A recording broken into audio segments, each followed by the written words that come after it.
Welcome to this month's Brunch and Books. My name is Madeline, and I am the Marketing and Communications Manager at Midtown Houston. I am so happy to see you again. As you know, this event takes place at Baldwin Park the first Tuesday of every month at 11:30 a.m., but for the time being, we are a virtual event and we are bringing it straight to your home. This month, our book of the month is Mind Your Business by Ilana Griffo. The book is a roadmap for starting a business, and I am so excited to welcome three powerful, influential, and just rockin' boss ladies to chat about their experiences with being an entrepreneur and starting their own businesses. All right, we have Brittany Bly, owner of Pop Shop America. She is your go-to girl for everything DIY and is a nationally recognized brand. Welcome, Brittany. We also have Abigail Diaz, the owner of Lush Puff, Houston's original hand-spun cotton candy cart, the perfect addition to any event or celebration. And we also have Nadia Charbonnet, the creator of Naughty Pops. She will satisfy your sweet tooth with her custom cake pops and cookies. I am so thankful to have all of you ladies with us today. All right, so are you guys ready to get started? Let's chat about business and being an entrepreneur. Are you ladies ready? Let's do it. All right, so this question is going to be for the group. I want to know, Brittany, I'll start with you. What inspired you to start your business? I started Pop Shop in 2012. It started with a festival of handmade. So there were, I was a maker at the time. I had some friends that were makers. And at that time in Houston, if you were a maker, there really wasn't any way to like grow your audience in person or like experiment and like engage with your audience and figure out what was working. So it was really out of necessity. There was nothing like it in Houston. So the inspiration was like, I'm a maker and I want to grow this brand. Like, how do I do that? And so it was me and about 5 friends that knew that we all wanted to participate. And I started promoting it. And honestly, I wasn't sure if anybody was going to come to the event. And I wasn't sure if we were going to have enough makers to like really fill the space. And it was kind of a roll of the dice. And I'm like, I think that people want this. Let's just see. We ended up having about 55 exhibiting makers that first year and close to 3,000 in attendance. And so just like listening to my audience was, everything in that first year. Is this going to work? Is this not going to work? We really didn't know until we tried it. That is incredible. And that just goes to show that no idea is a bad idea and you should just go for it. So I commend you for that. Nadia, what about you? What inspired you to start your own business? So for me, it was encouraging words from family and friends and coworkers. So since I was little, I would create desserts or make desserts for family events, for work events, potlucks, friends' birthdays. They knew I was always the one that's going to bring the dessert. Now, I couldn't guarantee it was going to look great, but it was always going to taste good. But as the years went by and just practicing and having my family and friends and coworkers try my treats out, they would always say, you can make a business out of this. And actually, I want some for my party and this and that. And so it kind of got thinking about it. And just one day I said, you know what? Why not? It's a hobby turned business. I mean, what could hurt? So I was washing dishes one day and I said, what will my name be? And I wanted to do something different, something unique. And so my nickname, people call me, is Naughty Boo.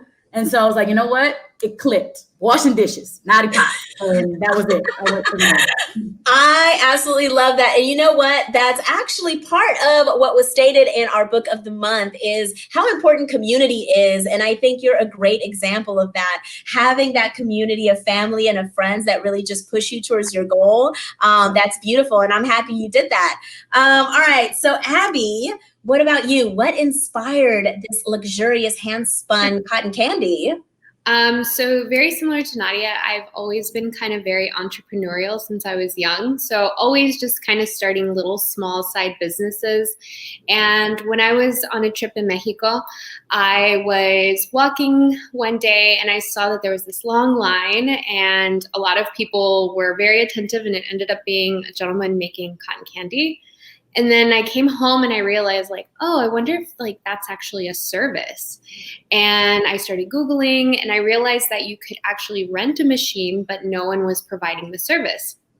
So I did a little bit more digging on social and I started Lush Puff in 2016, but I started thinking of the concept in 2015.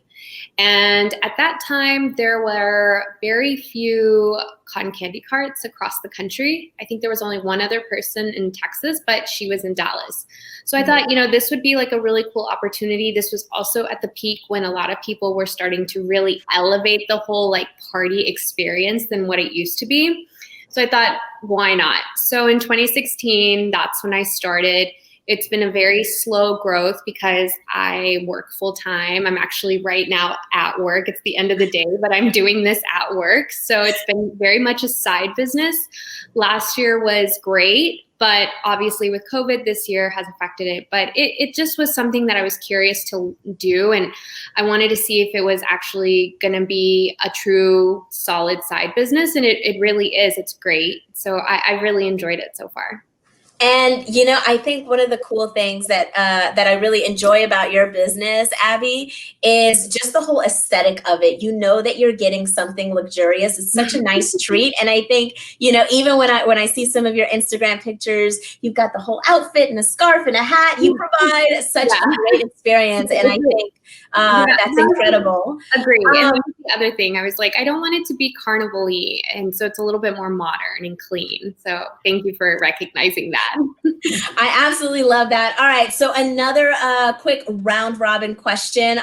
Just really quickly, I want to know, Brittany, did you start this business while you were working another job, or did you make this your full-time career? It was a little bit of both. My previous job was ending, and so this happened really fast. If I were giving advice to somebody else, I would not recommend taking that big of a leap of faith. It's always nice to have something stable, and then you transition to your new entrepreneurial job once you're bringing in the amount of money that you want to be able to make the amount that you want. But for me, it was a little bit different. It was a little bit faster. And then the blessing for that is that you get to experiment and figure out what's working and what's not in the beginning of your business. Wow. Okay. Nadia, what about you? So yes, I was working full time when I started Naughty Pops, and I'm still working. And the same as Abigail, I'm on the clock.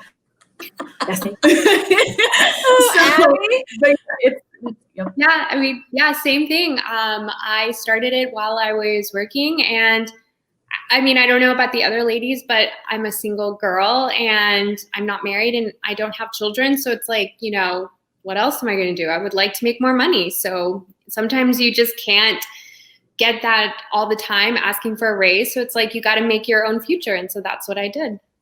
And again, I'm just going to point this out one more time. One of the reasons why I really love that we chose this book for this month is because that's exactly what it's all about. It's about taking control of your own life and then finding something that you're passionate about and just going for it. Which reminds me, I do want to let our viewers know that we do have a copy of this book and also the workbook that comes along with it. So if you share this video with your friends, then you'll be entered to win the book and the workbook to help you start your own side hustle and your own business. So make sure to share this video on our Midtown Houston Facebook page. All right, Brittany, so I do have a couple of questions for you. Can you share what steps you took to create your business, and did you have any help? I did not have any help. I was completely working on my own. If I were giving advice to somebody else, I think that that's actually a really great way to start. Business partners are so wonderful, and if you have a great fit, that's amazing.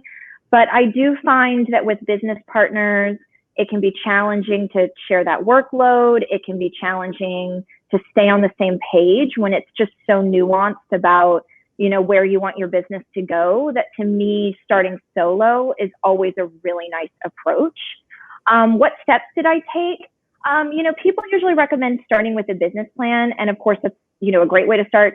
That for me, it was like, I was just throwing myself into it and everything happened so fast.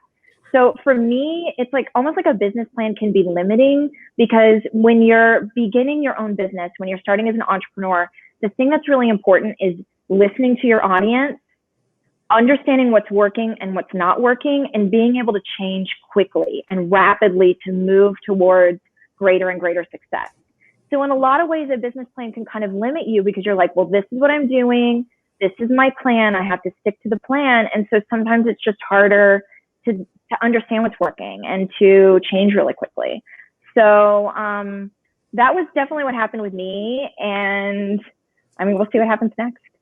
Yeah, no, I think you're absolutely right. I think one of the things that you do really well is listening to your customers. You do such a good job of just taking their feedback. And you're right, you do a great job of pivoting.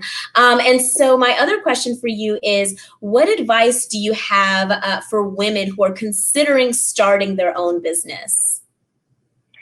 The best advice I can give to anyone that's thinking about starting their own business is to, one, don't be afraid of hard work, but to really do what you can in the beginning to establish good work-home life balance. Especially in the beginning of a business, it's just like so easy to get excited and you just like want to work on it all the time, or you have people emailing you at like midnight and you want to respond. But just like make sure that everything that you're doing is something that you can still do a year from now, 3 years from now, 5 years from now. And that means like if you need to block out those weekends and not look at your email or not look at your phone, just do what you can to where you're never going to burn out, that you're not going to get tired of business, and that you're still, you know, able to like do all the things that you love in your life, to like be a well-rounded human and just to have, you know, like fun and free time.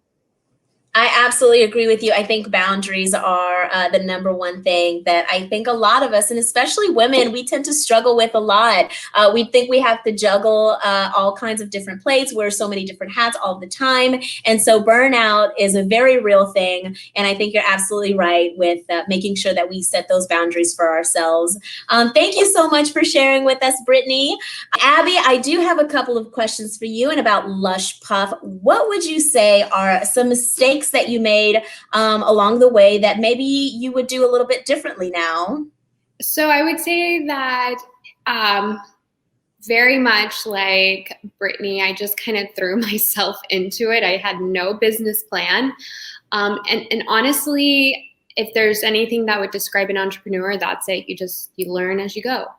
Some of the mistakes that I learned right off the bat, I think that women, especially sometimes women of color, we tend to lower our prices so that we can seem a lot more like, yes, hire us. And in the beginning, I was told like, oh, your prices are too high.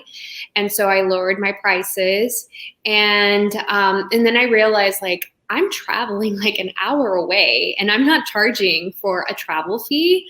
And I'm also like, you know, giving like extra because I want to stand out. Maybe I decorated the cart differently to fit the theme of the party. I wasn't charging for that. So within like 2 to 3 years, I was like, okay, I'm going to start adding a travel fee. I'm going to start adding a cancellation fee. You know, as silly as it is, that is your time. And the fees are, in a way, can be a little bit of an insurance in case there's an emergency that happens. And since then I feel really confident. And in fact, sometimes I'm like, I think I should raise my prices just one more time, not too much, but because when it was getting really busy, I was like, I only have so many of me, which is me, to do the work. So I would say like pricing was one of the biggest challenges. Second thing that I would also say is knowing, you know, what to charge for. So those would be the two things that I probably lost a lot of money in the beginning because I just wanted business. Wow, but that is some really great advice. And I think you're right when you say that a lot of us, we shortchange ourselves, but we're offering valuable services and our time is valuable. And you know what? At the end of the day, I bet you that a lot of your customers didn't even flinch when they saw the price change. You probably still got customers, so there was really nothing to be afraid of once you made that change. Right. So that's really great. So about permits, licenses, trademarks, and other things for your business. What advice do you have for new entrepreneurs or business owners when it comes to the business side of owning a business? I roll my eyes because sometimes I'm still like, oh yeah, it's tax time. Oh wait, have I not paid that? And it's a whole thing. I would say that asking a lot of questions in the beginning, before COVID, the city of Houston used to offer these classes. I'm not sure if it was the city of Houston or the Texas tax assessor, but you could go and sit in. They were free classes, and they kind of just walked you through, like, if you were an LLC, if you were an, whatever your title was going to be, this is how your taxes are going to look like, and you could sit with somebody. Sometimes I think I need to go sit with those people again because it can totally be overwhelming. I think that you either, one, find somebody that you truly trust that is going to help you with that, whether it's someone that's already done it before you or someone that works in that field. That's a close friend. Fortunately for me, my best friend is an accountant, and so she helps me a lot of times. Also, just picking up the phone and calling Austin, where all your taxes are, and asking them. As much as it can get overwhelming and annoying, at the end of the day, they want to see you essentially, I don't want to say fully succeed. That sounds horrible because you might feel like they're taking my money, but there's a give and take. They know that you need to be responsible. And so they're going to provide you with all the tools that you need. And I mean, I Googled everything. Literally. And you know what? That's the other thing. I think nowadays we are so fortunate because we have a lot of free resources at our fingertips. You know, you can Google something, YouTube something, ask a friend. I mean, even Facebook has a recommendations feature where you can ask your network. And I think that's one of the things that I have noticed about your business and why it's been so successful and it's grown is because you're not afraid to ask for help and afraid to tap into that network to get that knowledge, which is really important. I am not afraid to ask for help at all. So I think that's some really great advice. Thanks, Abby, for sharing that with us.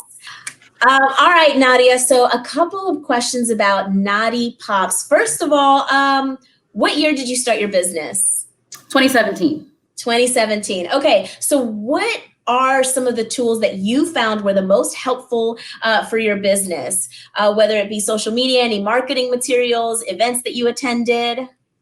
So for me, it's mostly Instagram and Facebook. I utilize that. That's where my business lies. I get to showcase what my skills are. I get to showcase all the different treats that I can make. And it's everybody's on it. I mean, my grandma's on Facebook and she's commenting on stuff all the time. So, I mean, it's a way for family to see it, a way for friends to see it. It's a way to have them share it and get other people on. So Instagram and Facebook has really been a big thing for me. I utilize it to its fullest. I do the promotions, I do the hashtags. I look at other treat makers' hashtags and put that on my hashtag. So that's a really big one. Another thing that helped me out was vendor markets. So I've done a few and I've learned so much from each and every one of them. Like my first one was a flop. It was completely a flop. I had too much. Okay. So I was going to say, okay, so tell us about that. What was it that made it a flop? What'd you learn from that? So I did some research, what should I bring to a vendor market? But my stuff, I make it all by myself. So, and then it's mostly chocolate. So I need to make sure I'm inside. So the vendor market, I paid for an extra fee to get inside spot. And when I got there, it actually wasn't really inside. It was inside, outside, kind of under an awning with a fan. And I'm like, okay, well, the fan's going, so it'll be fine. No, it was July. It was not fine. So it was not fine. After I had 250 pieces of product, and it was not a big market. And one thing I would recommend if you're going to do a market, go check out the market first. See what you like about it. See if there's people that, are kind of selling things that you would like. So go check it out first. I did not check it out. I really wanted to get into one. It was a low vendor fee. And I was like, you know what? I'm doing it. I'm not waiting anymore. Let's go. Well, all my stuff was melting about an hour and a half in. So my best friend had to call her boyfriend and was like, hey, can you bring a cooler? He didn't have any ice. He had to put vegetables and whatever he had in the freezer in the cooler to bring it to me. It was a mess. But I had a lot of family come, coworkers come and support me regardless. I was like, look, put the whole bag in the freezer. I apologize. It looked way better than normal. And then I kind of made too much. I had 250 pieces of product that I was up all night making them, different variations. I had cake pop roses, cake pops that look like the state of Texas. But I also realized that people at markets like that, they want quick and easy and cheap. Mm-hmm. They don't care that you made a flower that you want $5 for because they're not going to buy it. So I learned a lot about what people are wanting. At market, I was very much more prepared. I had samples. I was inside and air conditioned. I checked it out ahead of time. I even liked the other vendors that were around. So it really helped to see what I needed to do and how I needed to tweak my business. So vendor markets were amazing. And then lastly, I have my business cards. I have stickers. I got them with me all the time. So if I'm in Michael's getting some sprinkles and somebody's like, why are you buying sprinkles? I'm like, well, I've got this. So, you're just ready at all times, even if you're just buying a box. They're like, why are you buying so many boxes? Like, well, I put candy in or I put treats in them. So I'm always ready at any moment. And especially with Instagram and Facebook, that's something so easy that people can find you real quick. Everybody's on their phone. You can shoot them their Instagram real quick, follow, done. You've gained a follower. And maybe one day they're their baby shower, bachelorette party, birthday, just because they'll come to you because they met you and they got your information. So it's been a lot.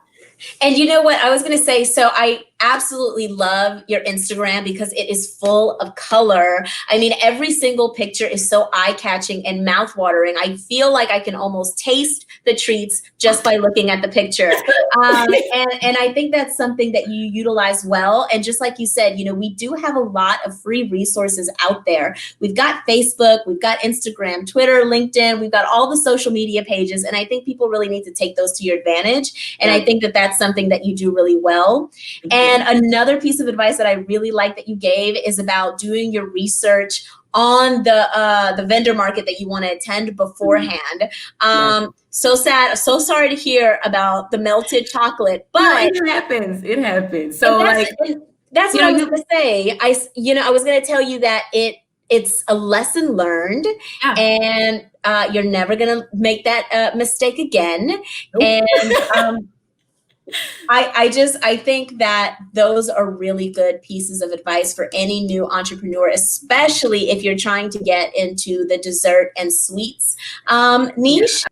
So my last piece of advice for vendor markets is kind of think about what you want to get out of it. So when I went and scoped out a vendor market, I was like, I saw a lady there selling treats. And I said, how do you prepare for this? How do you know how much stuff to bring? You want to sell out, but then you don't want to sell out in the first hour. So she was like, okay, you got to figure out what you want to get from it. You either want to make money or you want to get your name out.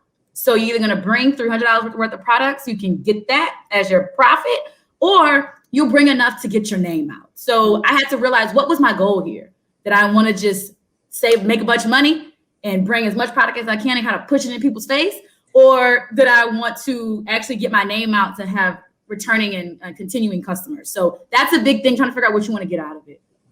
That is probably the best piece of advice. You're absolutely right. Having those goals, setting them and accomplishing them. And I think that you stated that beautifully.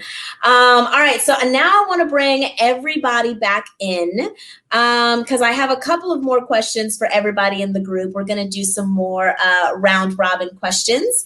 And this is just for everybody. Feel free. We're going to, instead of going around, feel free to do things a little bit differently. Just raise your hand if you want to answer. Do you have any teaching tools that have helped you? Any books, podcasts, website, groups, network that you would want to share with our audience?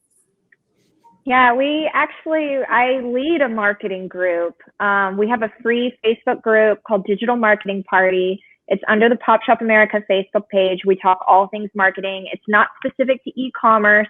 We talk about services. We talk about nonprofits as well. But if you're really interested in SEO, marketing, growing your brand, it's a really great place to just talk about all of those different components to that. And it's totally free. Oh, wow. Okay. We'll make sure to put that link in the description so people can join that group. Anyone else? Do you have any podcasts or things or any other resources that you utilize?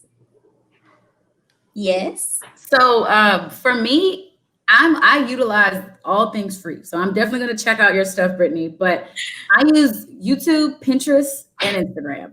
There are tons of people who are giving out this free stuff, and also even stuff for a small fee. Because from in my realm, there's everybody and their grandma making treats. So there was a lady in California that was like, "Hey, I just started making this. I want to give out my tips and tricks.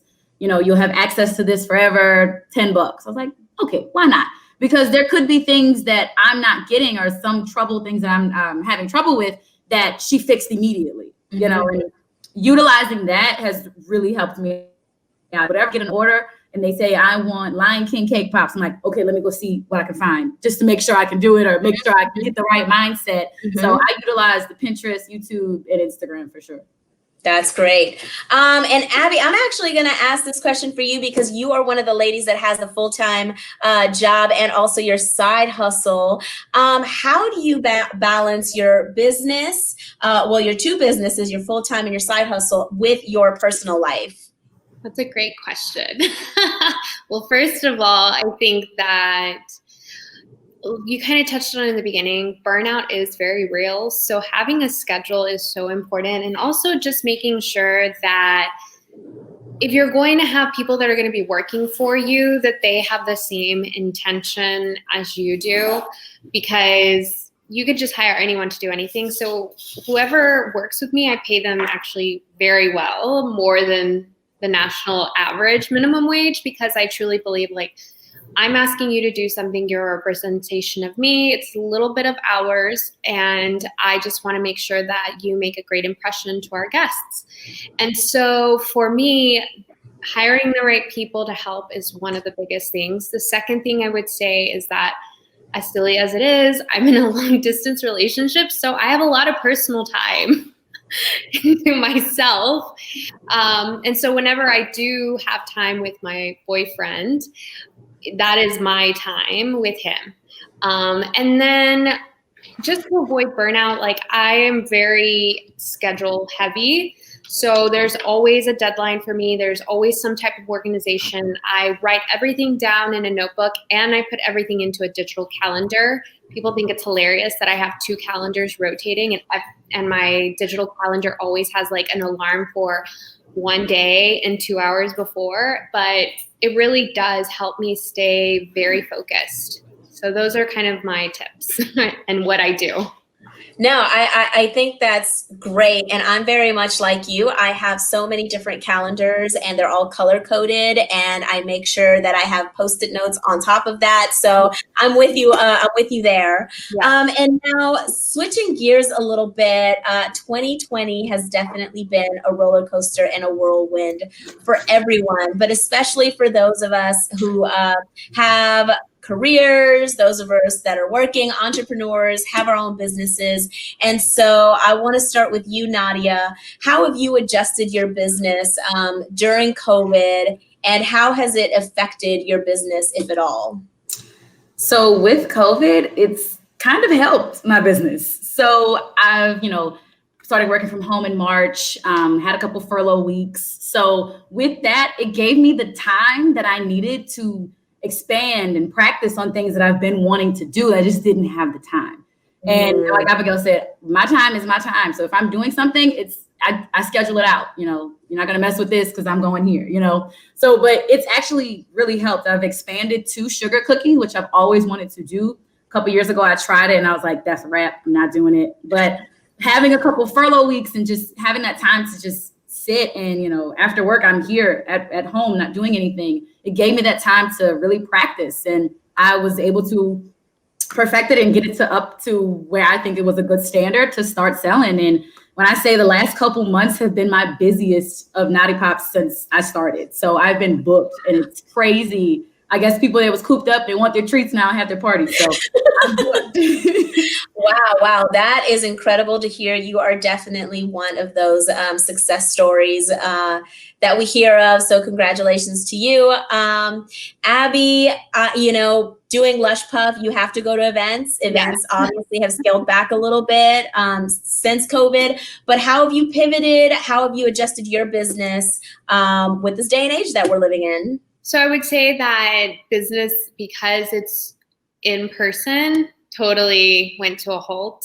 I remember I had to return a lot of money for people for their weddings and birthdays. And I just knew it was the right thing to do. And also because I had a full-time job, I was fortunate enough that it wasn't going to hurt as much.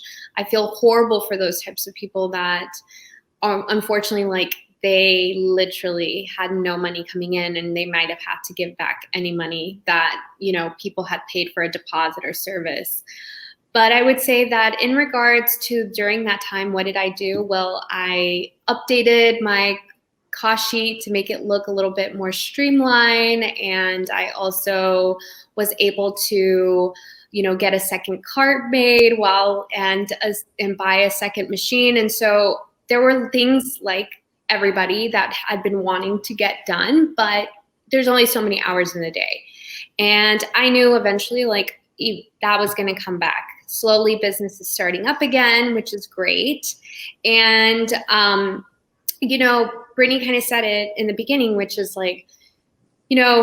one of the biggest decision makers as entrepreneurs you have to get is the crossroad where you're like, am I going to continue working full time, or if I'm going to do this full time? And I really am happy that I continue to I have a full-time job while that was my side business, even though last year was crazy and we were so busy, but I just was like, I'm just not ready yet. And I kind of just kissed the stars that okay, I'm glad that I didn't fully go in quite yet. So yeah. Wow. And you know what? That, I think, if there's any kind of lesson with what you said, is that COVID has definitely allowed us to kind of take a step back and breathe a little bit and not focus on being so busy all the time and filling our time. So yes, all of those tasks that we were always putting off, oh, I'll get to it at some point. Oh, I'll do it. Now you're actually finding yourself with that time to be able to do those things. So that's a really great way to pivot, to kind of do those things that you've been putting off. So kudos to you for being able to do that. So Brittany, you are the queen of DIY. You always have these amazing tutorials that I see on your website. And so what about you? How has your business been impacted by COVID? Tell us. Well, we are a mixture of in-person events and online tutorials, blog, craft kits that you can order from our website. So I've, for years, never felt terribly comfortable putting all my eggs in one basket.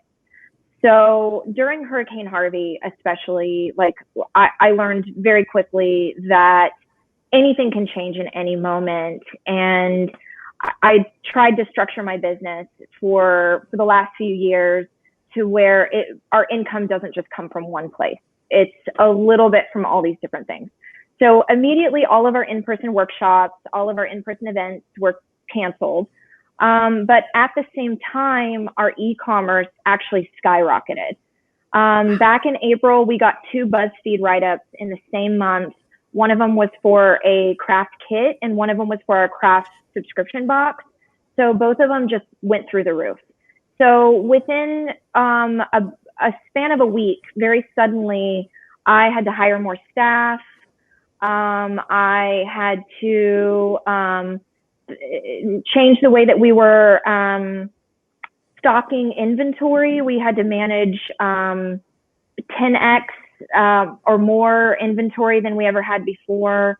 And really suddenly, our margins were really different. The income was different. And I had to learn and adapt really, really quickly. And so it was certainly very challenging, I think, for everyone. And we had to do it all really fast. And we had to, meet these deadlines and customer expectations. But we did get really lucky. We do have a completely quarantined office where there's just a couple of people there, and we keep it extremely safe.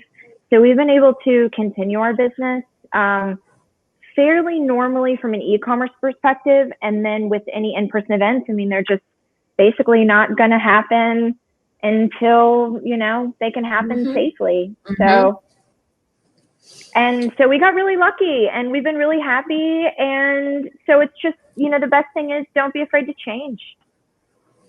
If anything, I think that COVID has definitely taught us that we need to be willing and able to change and to pivot at all times. Nothing in life is constant. And I think all of you ladies are great examples of doing that, of changing, of pivoting, of just being boss ladies. I admire every single one of you. And I just want to say it was such a pleasure talking to all of you, learning about your stories, your businesses, and just listening to all of the advice that you have for our future entrepreneurs and business owners. And just as another reminder, yet again, you can win your own book and workbook as a roadmap to help you start your business by sharing this video with your friends. Yes, Brittany's already got her copy. Nadia, Abby, you'll get your copy very soon. But yes, please make sure to share this video. As always, you can follow us at Midtown HOU. And with that, ladies, I just want to say thank you so much for joining us today for our Brunch and Books event. And I wish you much success for the years to come. Thank you so much. Thank you. Thank you.